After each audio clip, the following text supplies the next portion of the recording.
Good afternoon, ladies and gentlemen. How are you? Fine, right? Okay, welcome back to our live talk show. Biza, today we would like to share something very funny story about the American capitalism. Capitalism. បាទអញ្ចឹងសួស្តីអ្នកទាំងអស់គ្នាអញ្ចឹងវិលកាន់មកកាន់ live talk show របស់យើងវិញអញ្ចឹងថ្ងៃហ្នឹងគឺយើងមានប្រធានបទមួយដែលគួរឲ្យចាប់អារម្មណ៍ខ្លាំងមែនតើ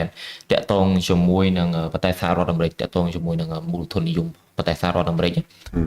So once when we talk about the capitalism, we shouldn't forget word hegemony of the dollar and FRB. បាទអញ្ចឹងបើយើងមើលទៅលើមូលធននិយមនៃប្រទេសសហរដ្ឋអាមេរិកហ្នឹងគឺយើងនិយាយពីអនុត្តរភាពនៃលុយដុល្លារសហរដ្ឋអាមេរិកនិងធនាគារជាតិកណ្ដាលរបស់ពួកគាត់ Okay, hegemony is extensive control over the neighboring countries, in other words, all over the world, obtained by seizing military power and economic power.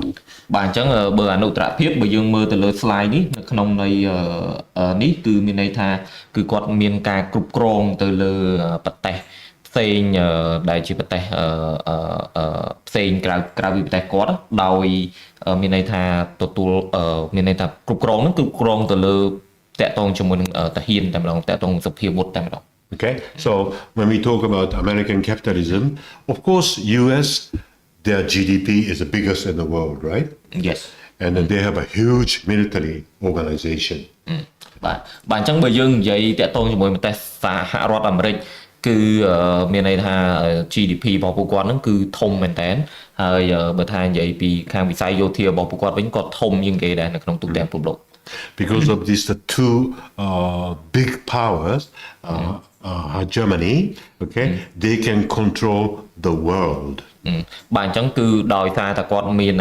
អធិពលពីរហ្នឹងហើយបាទគឺទី1ហ្នឹងគឺវិស័យយោធារបស់គាត់ហ្នឹងគឺខ្លាំងក្លាមែនតើហើយសេដ្ឋកិច្ចរបស់ពួកគាត់ហ្នឹងក៏ធំជាងគេដែរអញ្ចឹងគឺគាត់មានតែគ្រប់គ្រងទៅលើបណ្ដាប្រទេសនៅទូទាំងពិភពលោកបាន Okay, so they have a right to issue currency by globalists. បាទអញ្ចឹងពួកគាត់គឺហៅថាមានសិទ្ធិក្នុងការបង្កើតលុយតែម្ដងបង្កើតលុយដោយអ្នកសកលនិយម Okay, key thing is American capitalism, they have the hegemony of the dollar and against the FRB. បាទអញ្ចឹងមានន័យថាស្នូលសំខាន់តែម្ដងគឺមានន័យថាសហរដ្ឋអាមេរិកហ្នឹងមូលធននិយមរបស់សហរដ្ឋអាមេរិកហ្នឹងគឺគាត់មានអនុត្តរភាពទៅលើលុយដុល្លាររបស់គាត់ហ្នឹងហើយនឹងធនាគារកណ្ដាលរបស់ពួកគាត់ហ្នឹង And because of this, they have a right to issue currency by globalists. បាទអញ្ចឹងដោយសារតែគាត់មានអនុត្តរភាពទៅលើទាំងពីរហ្នឹងហើយដែលគាត់អាចមានសិទ្ធិក្នុងការបង្កើតលុយរូបិយប័ណ្ណមួយបាទហៅថា print លុយតែម្ដង print លុយរូបិយប័ណ្ណមួយហ្នឹងយ៉ាងស្រួលតែម្ដង Later we will explain the meaning of the globalist, but I wonder how globalists make money by issuing dollar. បាទអញ្ចឹងពួកយើងនឹងធ្វើការពេលក្រោយទៀតធ្វើការបង្ហាញពីអ្វីទៅដែលជាអ្នកសកលនិយមហ្នឹងអញ្ចឹងតែយើងមានសំណួរចោទសួរទៅវិញថាតើអ្នកសកលនិយមទាំងអស់ហ្នឹងពួកគាត់រកលុយបានតាមដោយការ print លុយតាមណា Okay, from this PowerPoint, we studied about the American capitalism and hegemony of the dollar and FRB, and then the globalists, right? Yeah. By the way, you know FRB, right? Federal Reserve Board. Are they central bank? Yes, they are central bank of the United States. But I just want to ask you, do you know they are the government bank or just a private bank បាទអញ្ចឹងយើងរៀនបានពីមូលធននិយមនៃសហរដ្ឋអាមេរិករៀនបានពីអនុត្តរភាពនៃលុយដុល្លារនិងធនាគារកណ្ដាលអញ្ចឹងគាត់មានសំណួរចោទសួរថាតើធនាគារកណ្ដាលនៃសហរដ្ឋអាមេរិកហ្នឹងជាធនាគារហៅថាជាធនាគាររបស់រដ្ឋឬក៏ជាធនាគាររបស់ឯកជន Okay, answer is they are not the government bank, they are private bank. បាទអញ្ចឹងមានន័យថាចម្លើយគឺពួកគាត់មិនមែនជាធនាគាររបស់រដ្ឋទេពួកគាត់គឺជាធនាគារឯកជន And then they are acting as the central bank of the United States. បាទប៉ុន្តែពួកគាត់ហ្នឹងគឺគេហៅថា ដើរតួជាធនាគារកណ្ដាលនៃសហរដ្ឋអាមេរិក Okay, so this is very interesting point, right? Think about Japan. Japan, we have a Bank of Japan, right? And this Bank of Japan, 50-50. 50% owned by the government, Japan government, and then another 50% owned by the private entities. បាទអញ្ចឹងអាហ្នឹងគឺមើលទៅវាគួរចាប់អារម្មណ៍ខ្លាំងមែនតើបើមកមើលជប៉ុនធនាគារកណ្ដាលរបស់ជប៉ុនគឺដូចគ្នាបាទ 50% នៃភាគហ៊ុននៅក្នុងធនាគារជប៉ុនហ្នឹងគឺកាន់កាប់ដោយរដ្ឋប៉ុន្តែ 50% ទៀតគឺកាន់កាប់ដោយឯកជនទេ Okay, so the Bank of Japan is listed at the Tokyo Stock Exchange. ហើយធនាគារធនាគារកណ្ដាលរបស់ជប៉ុនហ្នឹងគឺគាត់បានចុះបញ្ជីនៅទីផ្សារភាគហ៊ុនតូក្យូទៀត What about Cambodia? National Bank of Cambodia. បាទអញ្ចឹងបើមើលប្រទេសកម្ពុជាយើងវិញតើមិនដែរធនាគារជាតិកណ្ដាលនៃប្រទេសកម្ពុជាយើង I think this is a government bank. បាទគាត់គិតថានេះគឺជាធនាគាររបស់រដ្ឋតែម្ដង As a central bank. បាទគឺដើរតួជាធនាគារកណ្ដាល Okay, so we have such a differences. Government bank or 50-50 or 100% owned by the private entity. បាទអញ្ចឹងគឺយើងមានជាប្រភេទធនាគារកណ្ដាលមានច្រើនបាទជាធនាគារដែលកាន់កាប់ដោយរដ្ឋសុទ្ធតែម្ដងហើយជាធនាគារដែលកាន់កាប់ដោយរដ្ឋ 50% ឯកជន 50% ហើយនឹងមួយទៀតហ្នឹងគឺធនាគារដែលកាន់កាប់ដោយឯកជន 100% តែម្ដង Okay, so when we talk about American capitalism, we shouldn't forget this page. បាទបើកាលណាតែយើងនិយាយពីមូលធននិយមរបស់សហរដ្ឋអាមេរិកយើងអត់អាចបំភ្លេចបាននៅទំព័រមួយនេះ Is this your grandmother? Okay, Miss, I don't know if she's a Miss or Mrs. Yellen, okay? By issuing government bonds, there is no problem no matter how much country borrow the money from the public. បាទអញ្ចឹងនេះលោកស្រី Janet Yellen បាទអញ្ចឹងគឺគាត់និយាយថាដោយថាបើបញ្ចេញឬក៏ថាបង្កើតនៅមូលបត្របំណុលរបស់រដ្ឋាភិបាលហ្នឹងគឺអត់មានបញ្ហាអីចោតទាំងអស់ទោះបីជាប្រទេសនឹងត្រូវខ្ចីគេប្រមាណក៏ដោយសហរដ្ឋអាមេរិកត្រូវខ្ចីលុយគេប្រមាណក៏ដោយ Do you still remember a couple of months ago Yellen always said X day is the default day of the US government no more money បាទអញ្ចឹងយើងចាំបានអត់កាលពីដូចជាប្រហែលខែមុនពី3ខែកន្លងទៅហើយ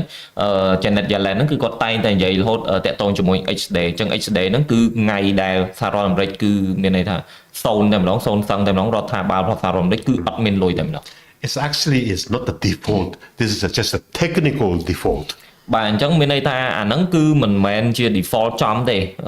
គឺគាត់តែជា technical default ទេ Okay, so based on the decision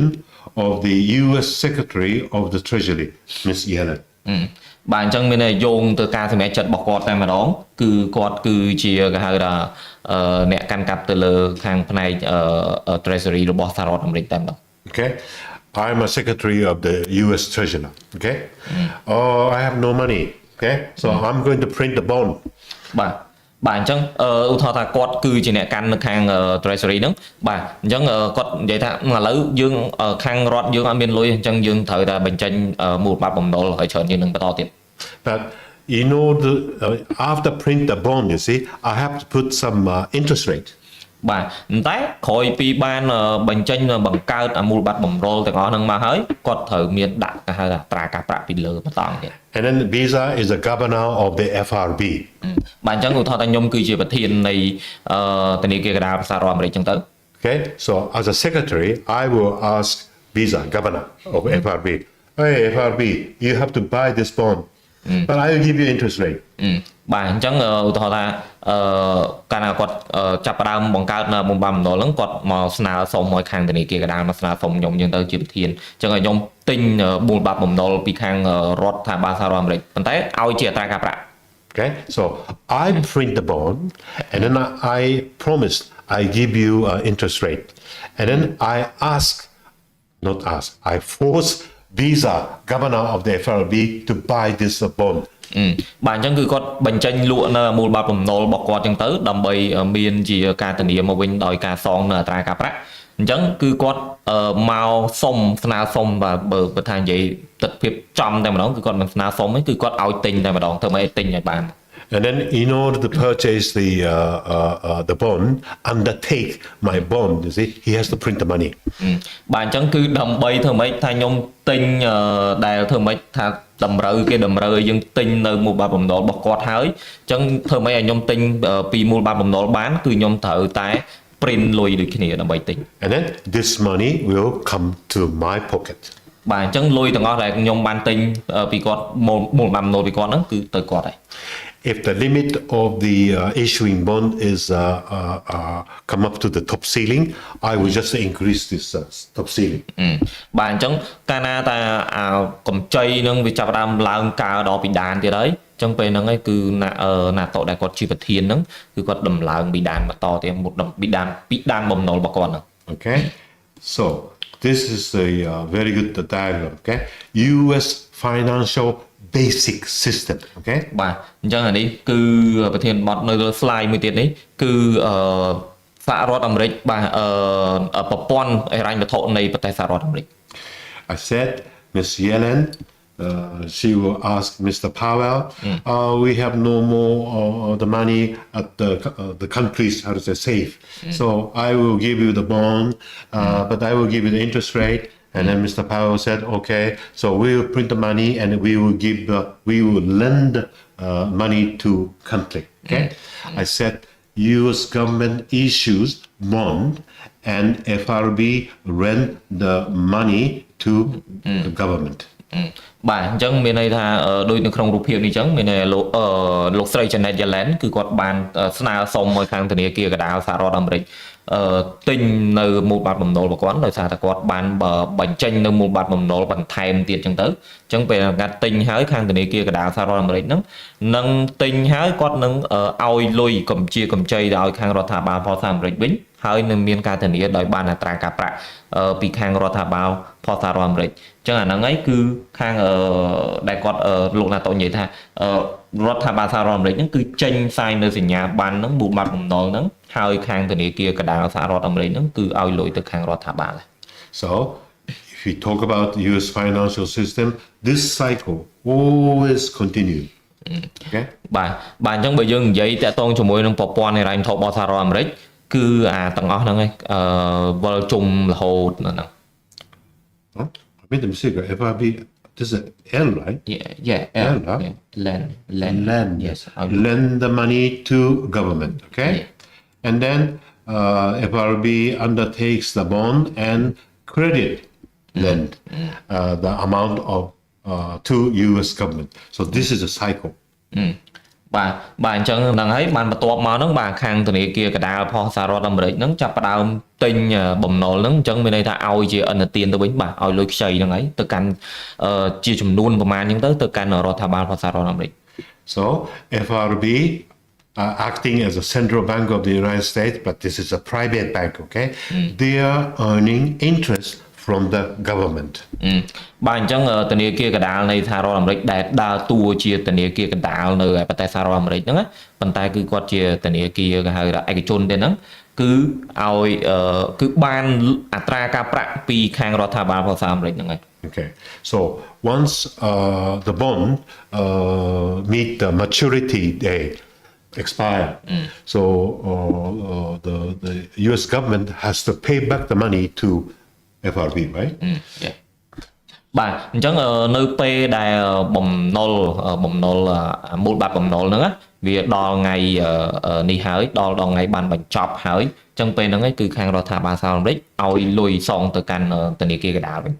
So, but finally, who are the final, how to say, the people who has to pay back this big loan to the government? That is the taxpayer. Yes. បាទអញ្ចឹងមានន័យថាចុងបញ្ចប់អ្នកដែលត្រូវបង់សងលុយទៅកាន់ធនាគារកណ្ដាលសហរដ្ឋអាមេរិកហ្នឹងតើនរណាបាទអញ្ចឹងគឺអ្នកដែលបង់ពន្ធហ្នឹងហើយប្រជាជនសហរដ្ឋអាមេរិកដែលបង់ពន្ធហ្នឹងហើយគឺជាអ្នកដែលសងលុយនោះ This is a so-called basic system of the American capitalism. បាទនេះយើងអាចហៅវាថាជាមូលដ្ឋានគ្រឹះនៃប្រព័ន្ធហិរញ្ញវត្ថុនៅប្រទេសសហរដ្ឋអាមេរិក Okay.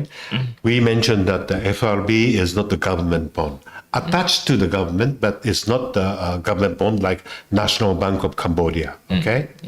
បាទអញ្ចឹងគាត់បាននិយាយហើយថាធនាគារកណ្ដាលសហរដ្ឋអាមេរិកហ្នឹងគឺមិនមែនជាធនាគាររបស់រដ្ឋទេគ្រាន់តែគាត់ដើរតួជាធនាគាររដ្ឋដើរតួជាធនាគារកណ្ដាលរបស់សហរដ្ឋអាមេរិកប៉ុន្តែគាត់មិនមែនជាធនាគាររដ្ឋទេ Okay? Because of FRB is the private entity, there should be a shareholder. Yes បាទអញ្ចឹងកាលណាតែធនាគារកណ្ដាលសហរដ្ឋអាមេរិកគឺជាធនាគារដែលកាន់កាប់ដោយឯកជនជាអង្គភាពឯកជនអញ្ចឹងកាលណាតែអង្គភាពឯកជនគឺត្រូវមានភាគហ៊ុននឹកនៅក្នុងហ្នឹងតើនរណាខ្លះជាភាគហ៊ុននឹក So I just mentioned to you, okay? FRB, Mr. Powell is employed by Rothschild Bank. បាទអញ្ចឹងមានធនាគារកណ្ដាលសហរដ្ឋអាមេរិកហ្នឹងគឺភាគហ៊ុននឹករបស់គាត់គឺមានធនាគារច្រើនណាស់បាទដូចជាធនាគារ Rothschild Lazard Forest Bank. បាទធនាគារ Rasa Forest Okay? Israel Moses Schiff Bank. បាទធនាគារ Israel Moses Schiff Warburg Bank. បាទធនាគារ Warburg And you know Goldman Sachs Bank. បាទធនាគារ Goldman Sachs And then Chase Manhattan Bank. បាទហើយចុងក្រោយគឺធនាគារ Chase Manhattan Okay? These banks are shareholder of FRB. បាទអញ្ចឹងធនាគារទាំងអស់ហ្នឹងហើយគឺជាភាគហ៊ុននឹកនៃធនាគារកណ្ដាលសហរដ្ឋអាមេរិក And then these people are called globalists. បាទអញ្ចឹងគឺធនាគារទាំងអស់ហ្នឹងហើយគេយើងហៅថាអ្នកសកលនិយមហ្នឹងឯង Okay? I said shareholders of FRB, the private bank. បាទអញ្ចឹងបាទប្រធានបទនៅក្នុង slide របស់គាត់មួយនេះដែលគាត់ដាក់ថាភាគហ៊ុននឹកនៃធនាគារកណ្ដាលសហរដ្ឋអាមេរិកចុចធនាគារឯកជន Okay? Do you want to know who are the globalists?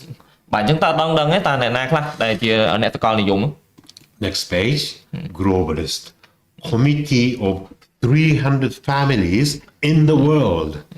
បាទអញ្ចឹងមានន័យថាគឺគេមានជាសមាគមគេមួយដែរដែលមានរហូតដល់300គ្រួសារនៅក្នុងទូទាំងពិភពលោកអញ្ចឹងតិច There is an existence called Committee of 300. បាទអញ្ចឹងដែលយើងគេហៅថាមានសមាគមរបស់ពួកគាត់ហ្នឹង I call it families. បាទគាត់ហៅថាគ្រួសារតែម្ដង Okay? So all over the world, these 300 super rich has their families supporting these globalists. Okay? បាទអញ្ចឹងមានន័យថា300គ្រួសារនៅទូទាំងពិភពលោកហ្នឹងគឺមានខ្លាំងមែនតើបាទ Very famous one I can mention to you. That is a Rockefeller Foundation. បាទអញ្ចឹងដែលមានល្បីហ្នឹងដែលគាត់អាចប្រាប់អ្នកទាំងអស់គ្នាបានដូចជា Rockefeller Foundation And Rothschild. បាទ Rothschild And then Warburg. ហើយនឹង Warburg And then these 300 members, they have been mutually protecting this huge vested interest. Best, right? Covered by the West interest since before World War II. បាទអញ្ចឹងគាត់ដាក់ថាទាំង3ខាងលើហ្នឹងបាទគ្រួសារទាំង3ខាងលើហ្នឹងគឺការពារមានន័យថាការពារនៅផលប្រយោជន៍របស់ពួកគាត់ហ្នឹងគឺតាំងពីចំនួនមុនសង្គ្រាមលោកលើកទី2ឯណោះ That because once we talk about the American capitalism, this is a really huge organization. Always, how to say, control the world money, how to say, world.